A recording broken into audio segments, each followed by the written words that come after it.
Will be the case study for production versus tools. We're not saying that he's the first overall pick in this draft, but if you want to know why a player whose production has been, I would say, in terms of sack production, which is overrated, we need to talk more about pressures and wins and all that. But in terms of sack production, it is very underwhelming for this player.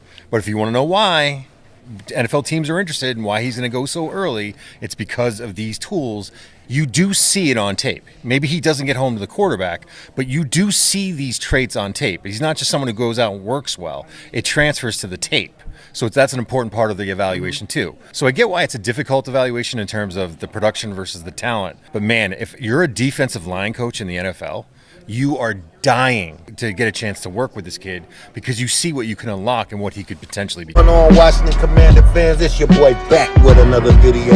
Hit that like, hit that subscribe, hit that share, hit that bell. More content's definitely on the way.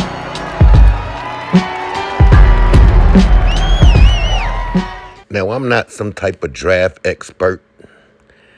I mean, I do watch film on a lot of guys, and usually when I'm watching film on guys, it's a little earlier than now. You know what I'm saying? This season right here was so crazy that usually by like December, November, I'm already looking at guys that I think could help our football team. But this year was different. We had the long run that almost went into February, so I got a late start.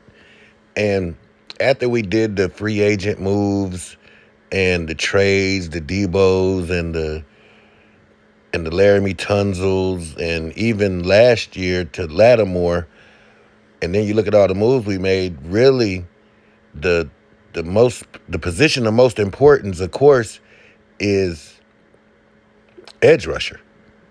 You know, we need running back, we need corners, but edge rusher is the most glaring need. So I started watching a whole bunch of edge rushers, and I've just been watching them for a couple of weeks now. And, you know, this guy, Shemar Stewart, this is a guy right here that if you look at his physical stature, his abilities, his speed to power, and all of that, he seems like the type of guy that if you unlock his ability, he could be a quality edge rusher in the National Football League if unlocked. But his production was real low. I mean, 4 sacks in 3 years. That's the elephant in the room. You can't get past that. And like I said, I'm a big eye test guy. And looking at him just through the eye test, like, there's really no sacks really to see. So that takes me to, if he's 29th and he's on the board and we get him, would I be disappointed?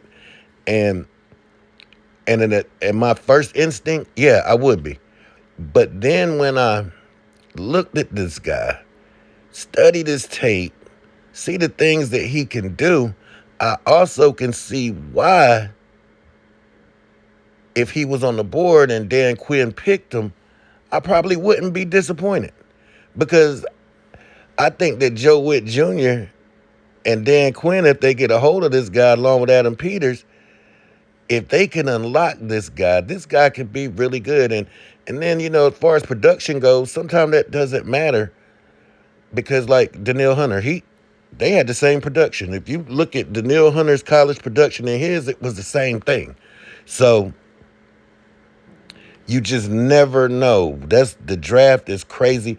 But to me, when you draft in the first round, even though we got a late first round pick, you want a guy to come in and make immediate impact.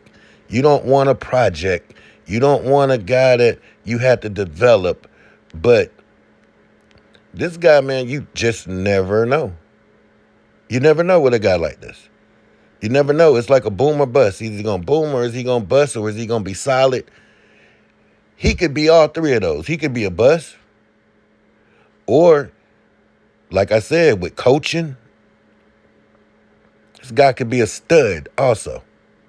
He has all the measurables you look for as far as an edge rusher, the way he looks, the way he plays. I mean, he's fast, long arms. He has everything that you want. But as far as like a pure pass rusher right now and pass rush moves and a bag of tricks to get to the quarterback, we don't know. But I got faith in Dan Quinn. I got faith in Adam Peters.